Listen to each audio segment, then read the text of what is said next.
지난 주일에 성령이 하시는 일에 대해서 우리가 알아봤는데, 제가 이제 스스로 리뷰를 하면서 약간 조금 더 보완을 하면 좋겠다 싶은 그런 마음이 들어서 오늘 이렇게 다시 했습니다. 성령에 대해서 우리가 지금 마침 매일 성경 묵상을 하고 있는데, 매일 성경 본문이 로마서이기 때문에 로마서에서 성령에 관한 부분이 지금 8장에 나와 있거든요. 그래서 8장을 오늘 본문으로 했습니다. 그래서 이 성령에 대한 말씀이 지금 8장 1절부터 8장 끝까지가 다 그 말씀인데, 이 말씀을 이해하기 위해서 로마서에 대해서 잠깐 리뷰를 하고 들어가는 것이 문맥을 이해하는 데 도움이 되겠습니다. 로마서에서 1장 부터 3장 20절까지 이렇게 한 토막이 될 수 있고, 3장 20절부터 5장 끝까지, 그리고 6장 7장 이렇게 나눠서 생각해 볼 수 있는데, 3장 20절까지는 모든 사람들은 다 죄인이다. 특별히 이제 로마서는 이 성경을 읽는 사람이 유대인 그리스도인이 있고 또 이방인 그리스도인이 있는데, 이방인 그리스도인이나 유대인 그리스도인이나 다 똑같다라는 거죠. 유대인이나 이방인이나 다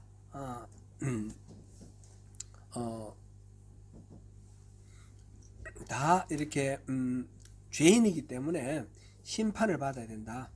이 심판은 예외가 없다, 그런 말씀이고, 3장 21절부터 5장까지는 그런데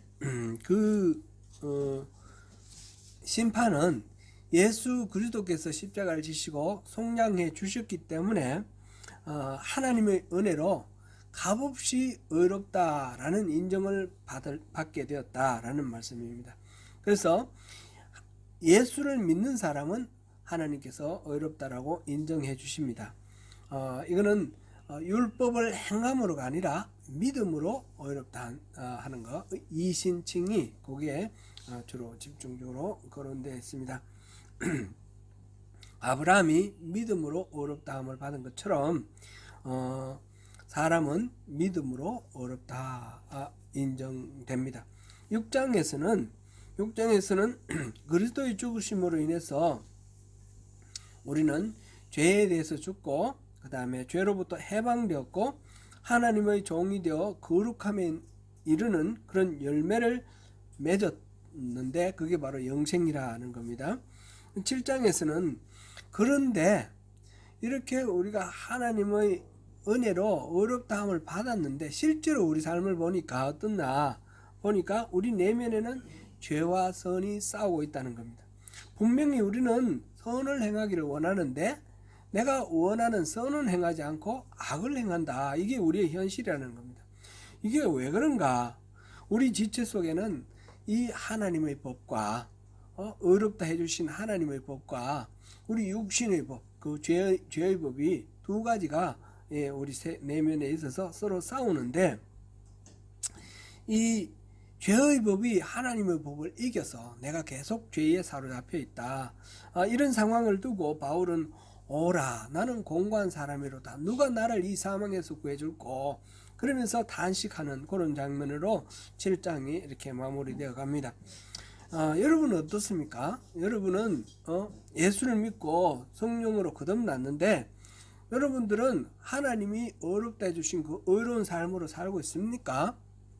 저를 보니까 이 바울의 이 단식에 그대로 공감이 됩니다. 매일 성경 이분은 맨 앞에 이제 묵상은 무엇이다 이렇게 나오는 그 칼럼이 있는데, 거기에 보니까 묵상은 약속이다 이렇게 해서 이번 달에 나왔더라고요. 거기에서 아비투스라는 말을 소개를 했습니다. 인간의 몸에 학습되어 새겨진 확신, 성향, 욕구 이런 것들을 가리키는 말인데, 사람들이 정말 중요하게 여기는 것들은 머리로 배우는 것이 아니라 몸으로 배운다는 거죠. 그리고 시간이 지나면 어김없이 몸에 새겨져 있다. 이게 이제 아비투스라는 그런 겁니다. 이 아티클을 쓴 필자 정성국 교수는 그렇게 설명을 했는데, 저 입장에서 받아들이기는 머리로 설사 이해를 했다 하더라도 몸으로 그게 내 것으로 체화되지 않으면 이거는 의미가 없다. 이런 것으로 우리가 받아들여야 될 것 같아요.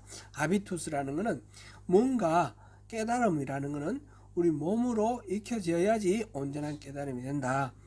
그런 식으로 제가 이해를 합니다. 제가 CBS에서 하는 새롭게 하소서 프로그램을 자주 봅니다. 최근에 나온 것 중에 교회 이름이 가까운 교회예요. 가까운 교회 이승재 목사인데, 이승재 목사님의 이 간증이 있는데 여러분도 틈나시면 한번 보시면 유익하실 것 같습니다. 이분은 5대 독자예요. 5대 독자고 절에서 엄마가 3년 동안 있으면서 3,000배를 매일매일 하면서 그렇게 낳은 아들이기 때문에 아주 이제 말하자면 불공들에서 낳은 아들이니까 다 본인이 말씀하시기는 이건 다 하나님의 섭리인데 그때는 이 부처님이 이 점지해 준 아들이다 이렇게 생각을 했다는 거죠. 그런 사람이에요. 천수경도 외고 막 그런 사람이었는데 대학생이 되어가지고 명지대학 들어갔다고 그래요. 그게 미션 스쿨이니까 그 체포를 있는데 체포에 참석해야 되니까 의무적으로 학점을 따야지 졸업이 되니까요. 거기 갔다가 어떤 사람을 만나게 되고 그걸 계기로 해서 동아리 서클룸을 찾아갔다가 또 누구를 만나고 그러면서 이제 예수를 알게 된 거예요. 나중에 수련회 가서 CCC 김중곤 목사님의 설교를 통해서 이렇게 예수를 만나게 되었다 그랬는데 이분의 간증 속에서 그런 이야기가 나옵니다. 자기가 그렇게 불교 중심으로 자기는 당연히 불도다 생각하고 그렇게 살다가 예수를 만나게 되었고 이제 기독교인이 되었는데 그러면 삶이 완전히 달라져야 되잖아요. 달라져야 되는데 모르는 사이에 옛날 그것이 나오더라는 겁니다. 아버지가 굉장히 좀 폭력적이고 억압적이고 그런가 봐요. 그래서 그 아버지랑 어머니랑 이혼하지는 않고 헤어진 그런 상태로 어릴 때부터 깨어진 가정에서 이렇게 자랐는데 아버지가 그때 마당에 신당동에서 살았는데 마당에 수도가 있고 그 마당에 있는 수도에서 세수하고 뭐 이렇게 다 했는데 아버지가 수건을 갖고 가서 자기가 하면 될 텐데 수건을 안 갖고 간다는 거예요. 그리고 막 세수하고 난 뒤에 수건 찾고 없으면 이 수건 하나 없는 집이 어딨어 이러면서 막 화를 내고 그러면 엄마가 막 벌벌 떨면서 수건 빨리 챙겨오고 이러는 거예요. 근데 그걸 보고 자랐는데 그 아버지 되게 미워했는데 자기가 결혼해가지고 이렇게 살다가 어느 날 보니까 욕실에서 막 머리를 감았는데 머리 감고 이렇게 보니까 수건이 없으니까 그 말을 하더라는 거예요. 수건 하나 없는 집 구석이 어디서 막 이런 소리를 지르는 거예요. 그래가지고 이제 아내한테 이제 좀 혼도 나고 그러면서 반성을 하고 그랬는데 그러면서 이제 깨달은 게 이게 모르는 사이에 내 몸에 아버지의 그 나쁜 그 행동이 미워하면서 배워가지고 몸에 쌓여 있었다 그런 얘기를 하는 거예요. 그거를 이제 이분의 말로는 모국어다 이렇게 표현을 했어요. 이제 랭귀지가 우리 입으로 나오는 랭귀지가 몸으로 나타나는 그런 랭귀지다 이렇게 얘기를 했습니다. 아비투스라는 거는 말하자면 우리가 마땅히 해야 할 어떤 일들 그거를 좋은 행실을 몸에 익히고 이렇게 하는 것 그런 것을 이제 아비투스라고 그랬는데 지금 아비투스하고 반대되는 개념인 것 같아요. 이 모국이라는 것은 모르는 사이에 몸에 익혀져 있는 이런 나쁜 폐단 이런 것을 가리키는 말이다. 이렇게 이해하면 되겠습니다. 요즘 저희 경우를 이렇게 생각해 보면 마땅히 이 몸에 익어 있어야 될 이 아비투스가 되어 있어야 될 이런 것들이 전혀 몸에 있지 않고 늘 이렇게 노력을 해야 되고 뭐 이런 식으로 이제 부족하고 또 이렇게 없어져야 될 것들은 몸에 남아 있어 가지고 이 모국어처럼 이렇게 남아 있는 그런 것들 많이 이렇게 발견을 합니다. 우리 교회에서 이제 매일 성경으로 묵상하는데 이 묵상도 아직까지 제게는 아비투스가 안 돼 있어요. 딱 정해진 시간에 앉아가지고 묵상하고 이게 돼 있어야 되는데 아직까지 그렇지 못하다 하는 걸 제가 정직하게 고백드리고요. 최근에 이제 한국 방문했을 때 정기 검진을 받았는데 보니까 혈당이 높다 그래요. 아직까지 뭐 약 먹을 정도는 안 되는데 위험한 그런 상황이에요. 제 아내는 좀 더 높아가지고 더 많이 경각심을 가져야 되고 그래서 운동을 해야 되고 규칙적으로 이렇게 건강에 대해서 관심을 갖지 않으면 이제 고비를 넘어가면 혈당이 높다라는 거는 이게 피가 탁해지는 거잖아요. 탁해지는 언제든지 어디 미세한 그런 혈관이 막히고 이럴 수도 있는 거고 혈전이 생길 수도 있고 뇌일혈, 뇌출혈 뭐 이런 것들 생길 수도 있고 그렇기 때문에 건강하게 살기 위해서는 혈당이 조절이 돼야 되는 거죠. 근데 이걸 위해서 규칙적으로 이렇게 운동을 해야 되는데 안 돼요. 그게 잘 안 되고 제가 제일 안 되는 게 이제 영어 공부 같아요. 영어 공부는 지금 이민 온 지 20 지금 몇 년이 됐나요? 20 지금 1년이 만 21년이 지났구나. 그런데 이 영어 공부 조금만 하면 잘할 것 같은데 조금만을 안 하는 거예요. 20 몇 년을 조금도 안 하니까 영어가 늘지도 않죠. 그러니까 이것도 시간을 정해놓고 계속해서 해야 되는데 아비투스가 돼야 되는데 아비투스가 돼야 될 거는 안 그러고 뭐 예를 들어서 스마트폰을 본다든지 이런 거는 버려야 될 것들 그거는 모국어가 돼가지고 그냥 일어나면 먼저 그거 보는 그런 것이 돼 있어요. 아주 폐단이 돼 있어요. 목사가 뭔가 좀 거룩하고 좀 이렇게 본받을 만한 그런 삶을 살아야 될 텐데 죄송합니다. 이런 말씀 드려서 환상을 깨어드리는 것 같아서 죄송한데 제 모습 솔직히 볼 때 너무너무 한심한 거예요. 제가 이 바울의 이 고백을 보면 너무너무 제 마음에 공감이 가고 그렇습니다. 여러분들은 어떠세요? 여러분들은 다 괜찮으실 거라고 생각합니다. 거룩한 삶이 아비투스가 됐을 거라고 저는 생각하는데 혹시나 그렇지 않다면 우리 같이 한번 이 부분에 대해서 고민을 해보면 좋겠습니다. 내가 의지가 강하고 내가 노력을 열심히 해서 이런 것들을 바꿔봐야지. 제가 그런 생각을 많이 했는데 계속해서 실패를 하는 거예요. 계속해서 실패를 하니까 바울도 자기 가슴을 치는 거죠.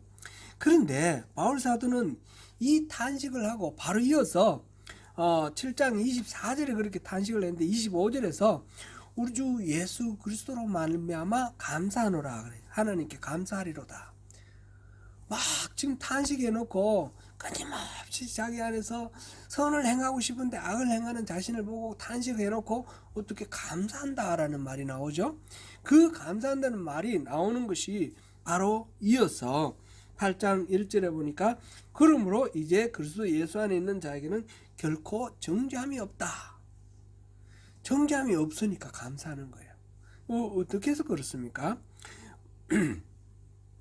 마음으로는 하나님의 법을 섬기고 육신으로는 죄의 법을 섬기는 이 현실을 고백하고 그런 가운데서 육신을 따르지 말고 성령의 법 이거를 따라 행하라고 지금 말을 합니다. 육신을 따르지 않고 성령을 따를 때는 항상 그 율법을 통해 이루려고 했던 그 하나님의 의가 이 성령을 따를 때에 이루어진다라는 것입니다. 육신을 따르는 자는 항상 육신의 일만 생각하는데 그게 뭐냐? 그게 사망이고 그래서 그 결과는 하나님을 대적하는 것이다. 이렇게 쭉 이어지는 말씀 속에 그렇게 나와 있죠. 그렇게 되고 그래서 하나님과 원수가 된다 그랬고 반면에 영을 따르는 사람, 영을 따르는 성령이죠. 성령을 따르는 사람은 생각하는 게 생명을 생각한다는 거죠.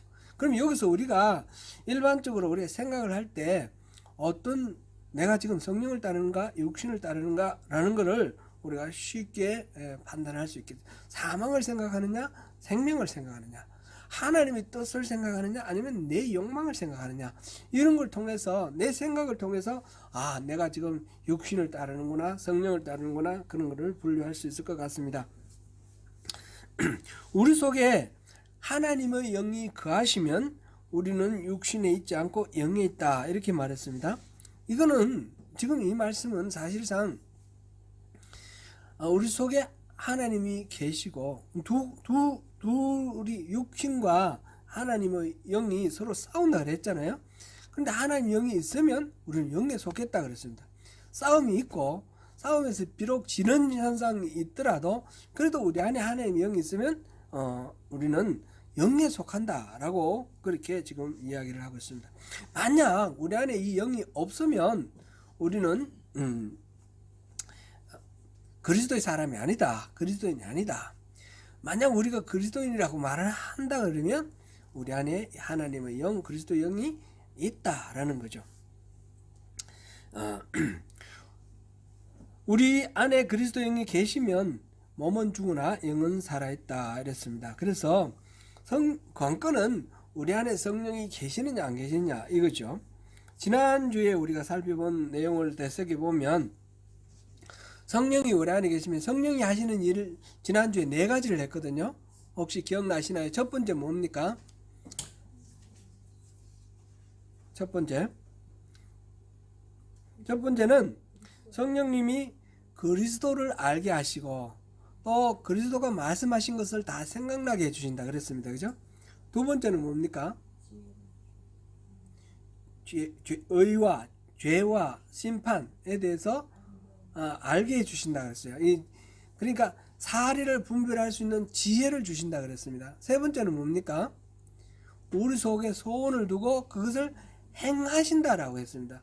그리고 우리를 통해서 행하시는데 그 과정에 필요한 은사를 주신다. 이게 세 번째였고요. 네 번째는 뭐였습니까? 성령님이 우리 안에 계시면 우리의 성품과 인격을 다듬어서 예수님을 닮도록 성령의 열매를 맺어 주시는 겁니다. 우리 4가지로 이렇게 요약을 했는데 이렇게 우리 안에 성령님이 계시도록 우리가 사모하고 그렇게 해야 됩니다. 그래서 성령 충만을 늘 우리가 사모해야 되는 거죠. 성령님이 우리 안에 지금 죄의 본성과 성령의 소욕 따라가려는 하나님의 영, 성령의 본성이 같이 있는데 여기서 성령의 본성이 온전히 나를 통치하게 되는 그런 상태를 성령 충만이라고 합니다. 충만이라는 것은 가득 찬다는 거 아닙니까?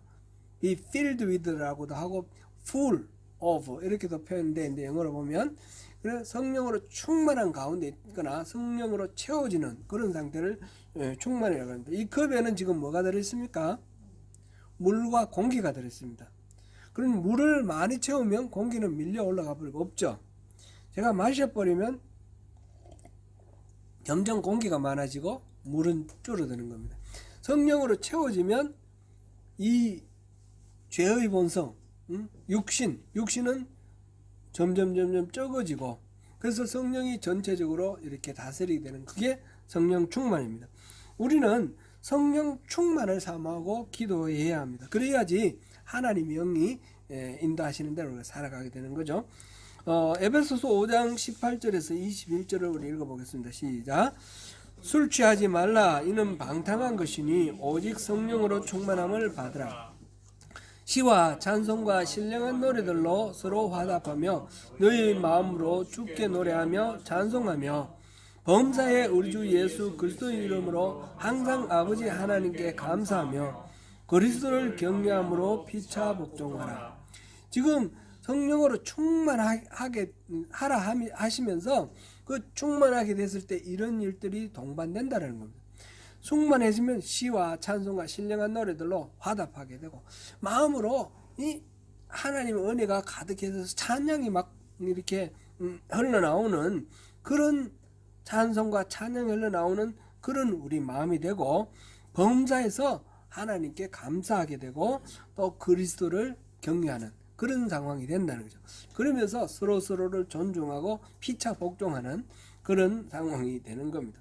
그래서 성령으로 충만한 것이 우리 모두가 사모할 일이죠. 아까 앞에서 우리 안에 하나님의 영이 거하시면 우리는 하나님께 속하고, 그 하나님의 영, 그리스도의 영 같은 성령입니다. 성령이 없으면 우리 그리스도인이 아니라 그랬습니다. 그러니까 성령이 있어도 또 자꾸 이 육신에 의해서 밀려나서 이렇게 영향력이 작아지는 수가 있어요. 그렇게 하는 것을 성경에서는 성령을 소멸한다 이렇게 표현됐습니다. 성령을 소멸하지 말라. 데살로니가 전서 5장 19절부터 보겠습니다. 같이 읽습니다. 성령을 소멸하지 말며. 이렇게 육신이 강해지고 그럼 성령이 소멸되는, 이 성령이 소멸되는 과정 속에서 보면 우리가 성령을 근심하게 하는 것도 하지 말라 그랬거든요. 에베소서 4장 30절 읽어보겠습니다.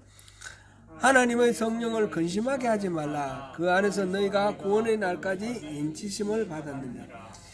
하나님의 영이 우리가 이제 우리 속에서 서로 싸운다라는 것은 우리 생각 속에 하나님이 이끄시는 길이 있고 내 육신의 욕망이 이끄는 길이 있는데, 하나님이 이끄시는 대로 내가 순종을 하면 점점 성령님이 더욱 나를 온전하게 지배하게 되는 거죠. 그게 이제 성령 충만인데, 하나님이 이끄시는 게 있는데 보니까 난 이게 더 좋아요.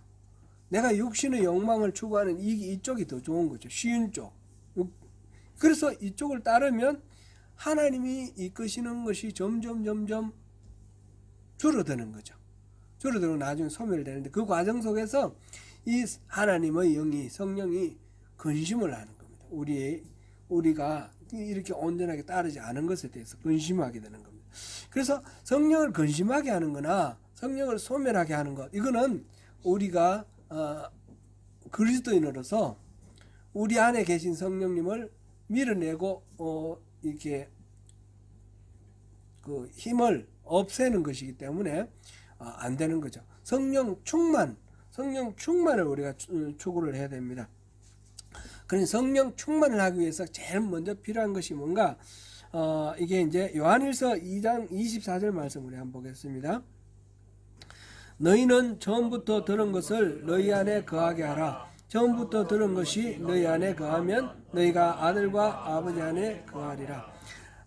말씀, 이 처음부터 들은 것, 이건 그리스도를 통해서 주신 하나님의 말씀이죠.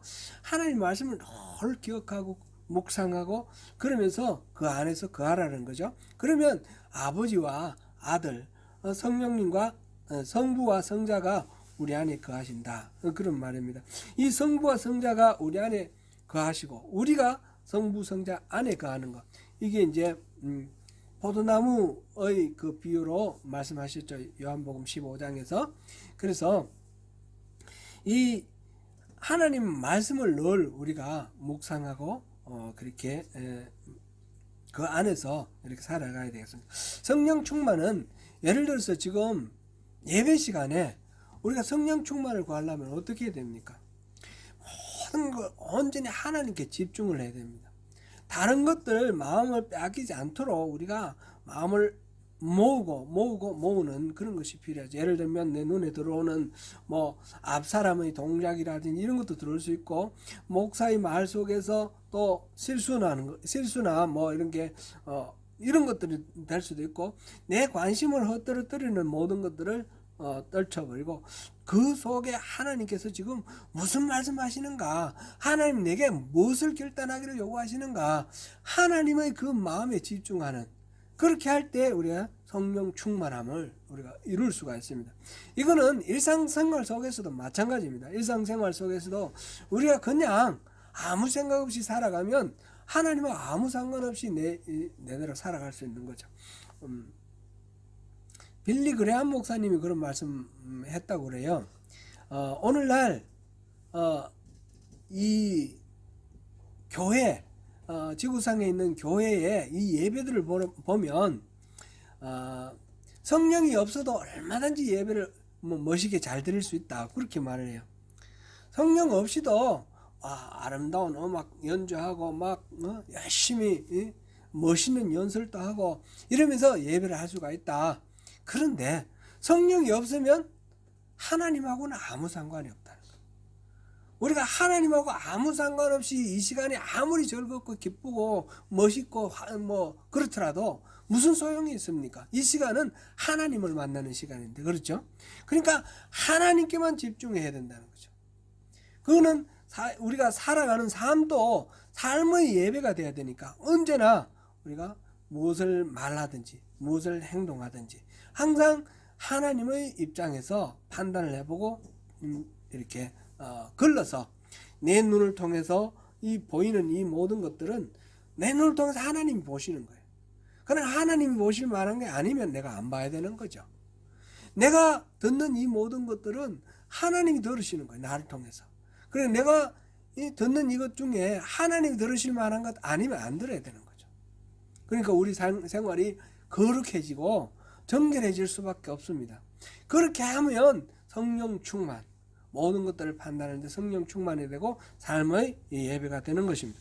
성령은 충만을 사모하지만 사실상 이 성령은 주인이시고 우리의 뜻대로 움직이는 그런 존재가 아니지 않습니까? 그렇기 때문에 성령님이 와주시고 날 이끌어 주시면 감사한데 안 오시면 어떡하지? 나는 아무래도 성령님이 안 오시는 것 같은데 어떡하지? 우리 예배에는 성령님이 안 계시는 것 같은데 어떡하지? 나는 내한테는 성령님이 없으신 것 같은데 어떡하지? 이런 염려가 생길 수가 있습니다. 이 염려에 대해서 우리가 한번 생각해 봐야 되겠습니다. 지난주에 제가 말씀 전하고 뭔가 좀 보충을 해야 되겠다 싶었던 부분도 바로 그런 건데, 성령의 일하시는 이 기능이 뭐냐? 우리 네 가지를 봤는데 일하시는 기능이 뭐다라는 거 아는 거하고 실제로 성령님이 내 삶 속에서 어떻게 일하시는 것을 경험하는 거하고는 별개의 문제니까요. 그래서 우리한테 이런 염려가 있는데 이 염려를 어떻게 우리가 해결을 해야 될 건가, 그런 숙제가 있습니다. 제가 크라이처치 있을 때 같이 이웃교회에서 같이 동력하시던 목사님이 지금 시드니에서 지금 목회를 하시는데, 그분이 지난주 성령 강림절 그 설교를 이렇게 올리셨는데, 이분 매주 올리십니다. 그래서 제가 이제 참고하고 그러는데, 이번에 올리신 걸 보면서 이런 부분을 내가 조금 보완하면 좋겠다 그런 생각이 들었습니다. 그거는 다름이 아니라 성령님이 어떤 분이신가, 성령의 속성을 아는 겁니다. 성령의 속성을 우리가 알면 이 성령에 대해서 우리가 성령의 주도권을 하나님이 가지시는데, 하나님이 영이 주도권을 갖고 계시는데 우리가 가지고 있는 이 불안, 이거를 어떻게 처리할 수 있느냐, 그 답이 있는 것이죠. 성령님은 어떤 분이신가, 그 속성을 생각해 볼 때 첫 번째로 성령님은 항상 우리와 함께 하시는 분입니다. 우리와 함께 하시는 분입니다. 요한복음 14장 16절에서 18절 한번 보시겠습니다. 지난주는 우리가 25절부터 봤죠. 16절부터 18절에도 비슷한 내용이 나오는데 같이 한번 읽어보겠습니다. 시작. 내가 아버지께 구하겠으니 그가 또 다른 보혜사를 너희에게 주사 영원토록 너희와 함께 있게 하리니 그는 진리의 영이라 세상은 능히 그를 받지 못하나니 그는 그를 보지도 못하고 알지도 못함이라. 그러나 너희는 그를 아나니 그는 너희와 함께 거하시며 또 너희 속에 계시겠습니다. 내가 너희를 고아와 같이 버려두지 아니하고 너희에게로 오리라. 여기서 너희는 누구예요? 예수님을 믿고 따르는 제자들입니다. 여러분, 예수님을 믿고 따르는 제자 맞습니까? 아멘. 바로 우리들을 향해서 하시는 말씀입니다. 예수님이 이제 십자가를 지실 때가 돼서 내가 가면 보혜사를 보내주겠다. 그 말씀하신데 그 보혜사, 또 다른 보혜사라고 그렇게 말씀하셨어요.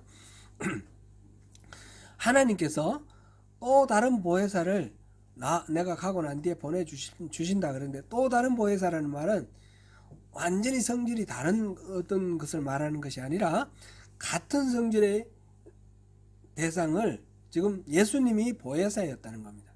예수님이 보혜사였는데, 예수님이 보혜사로 예수님 제자들과 같이 있었는데, 예수님이 이제 떠나가시니까 또 다른 보혜사 한 분을 보내주셔서, 같은 보혜사입니다. 보혜사, 같은 보혜사인데 성령을 보내주시겠다, 그렇게 말했습니다. 그러니까 이 또 다른 보혜사 성령님은 예수님과 동일 본질입니다. 그리고 이분이 오실 텐데, 예수님은 성천하시고 보호자 위에 어린 양 이렇게 같이 계시지만, 성령님께서 오셔서 우리와 함께 하신다는 겁니다. 16절에 보니까 또 다른 보혜사를 너희에게 주사 영원토록 너희와 함께 있게 하리라 그랬습니다. 그 보혜사는 우리와 함께 있도록 하나님 보내주시는 겁니다. 세상은 그 진리의 영이신 그 영을 또 다른 보혜사를 알지 못하지만, 여러분들은 알지 않느냐는, 여러분들은 본다는 거죠. 그래서 그는 너희와 함께 거하시며 또 너희 속에 계시겠습니다. 그는 또 다른 보혜사 성령님은 너희와 함께 있고 너희 안에 거하신다 그랬습니다. 그러니까 성령님의 속성은 뭡니까? 우리와 함께 있고 우리 안에 계시는 분입니다. 딴 데 계시는 분이 아니고 우리와 함께 계시고 우리 안에 계십니다. 이를 표현하는 이름이 뭡니까? 임마누엘. 성령님은 임마누엘로. 우리 갈라디아서 2장 20절 같으면, 내가 그리스도와 함께 십자가에 못 박혔나니 그런즉 이제 내가 산 것이 아니요 내 안에 그리스도께서 사신 것이라. 이 하나님의 아들이 내 안에 있다 그랬는데, 그럼 하나님의 아들은 보좌 우편에도 계시고 여기도 계신가요? 하나님의 아들이 여기 계시는 성령으로 계시는 겁니다. 그죠? 성령으로 계십니다. 내 안에 하나님이 계시죠? 내 안에 하나님 계시는데 성령으로 계시는 거예요. 그죠? 성령으로 계시는. 그래서 성령님이 우리와 함께 하시는 그리스도시고 우리와 함께 하시는 하나님이십니다. 그래서 우리가 이 성령님에 대해서 나와 함께 하시고 내 안에 계시는 분이기 때문에 절대로 두려워하거나 불안해할 필요가 없다는 겁니다. 두 번째로는 성령님은 우리에게 필요한 것들을 가르쳐 주시는 분입니다. 우리가 뭘 어떻게 해야 될지 모를 때 우리에게 지혜를 주시고 길을 알려주시는 분입니다. 이게 이제 지난주에 우리 본 요한복음 14장 26절을 다시 한번 보시겠습니다. 같이 읽습니다. 시작. 보혜사 곧 아버지께서 내 이름으로 보내실 성령, 그가 너희에게 모든 것을 가르치고 내가 너희에게 말한 모든 것을 생각나게 하시라. 이렇게 성령님께서 내게 지혜를 주셔서 분별하게 하시고 가르쳐 이끌어 가실 것입니다. 14장 17절에서는 진리의 영이라 그랬고요. 그분이 우리 안에서 진리를 가르쳐 주십니다. 그리고 세 번째, 성령님께서는 기본적으로 성령님은 어떤 분이시냐? 우리를 도우시는 분입니다.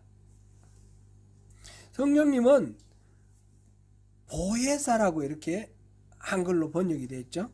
한글로 보혜사. 보혜사라는 말은 보자가 뭐죠? 지킬 보자고, 해자는 어떤 도움을 주는, 혜택할 때 해자, 베풀 해자입니다.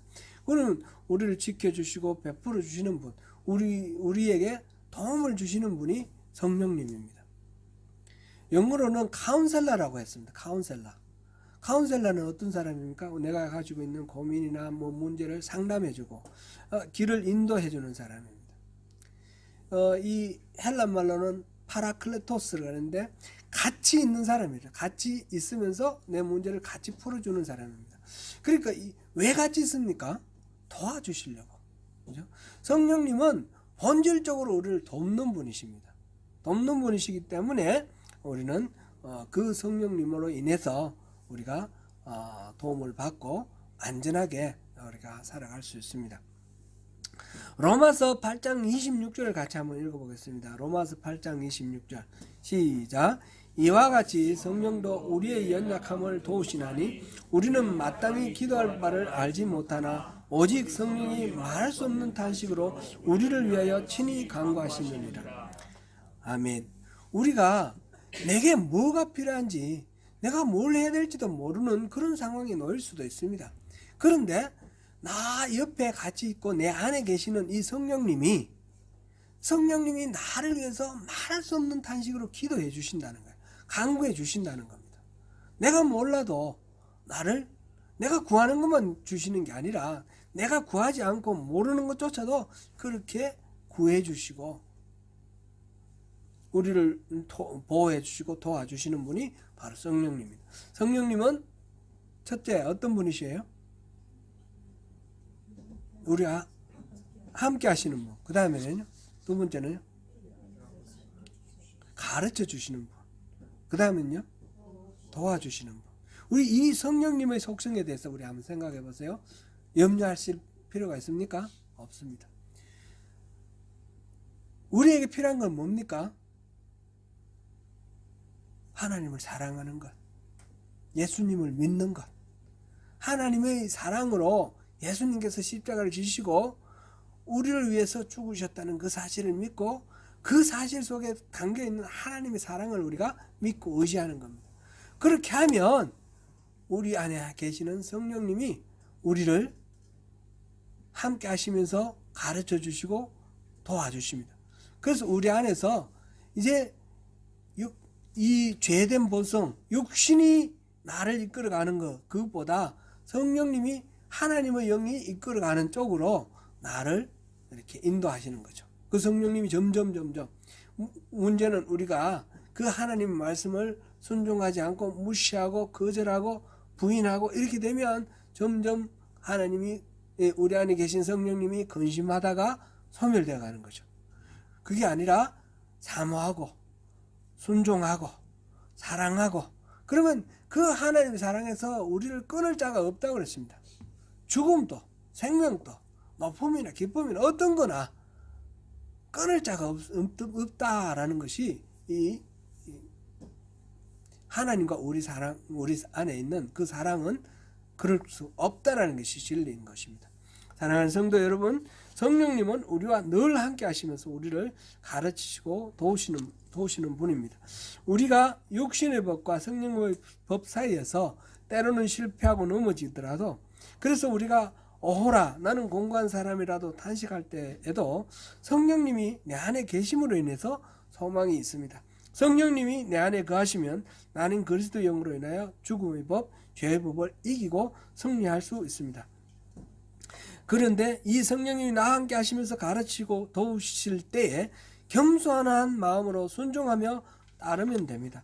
우리는 종의 영을 받은 것이 아니라 양자의 영을 받았습니다. 그래서 두려워할 것이 아니고 그 아버지에게 모든 것들을 믿고 맡기고 신뢰하듯이 그렇게 신뢰하고 따르면 됩니다. 우리는 하나님의 상속자가 되고 하나님의 자녀요 상속자가 되었습니다. 그분은 우리가 알지 못하는 것조차 말할 수 없는 단식으로 우리를 위해서 기도하시면서 우리를 도우십니다. 하나님의 그 사랑에서 끊을 자가 없다 했습니다. 성령님의 인도하심 안에서 하나님의 그 무한하신 사랑과 기쁨과 평화를 다 누리며 승리하시는 저와 여러분 되시기를 축원합니다.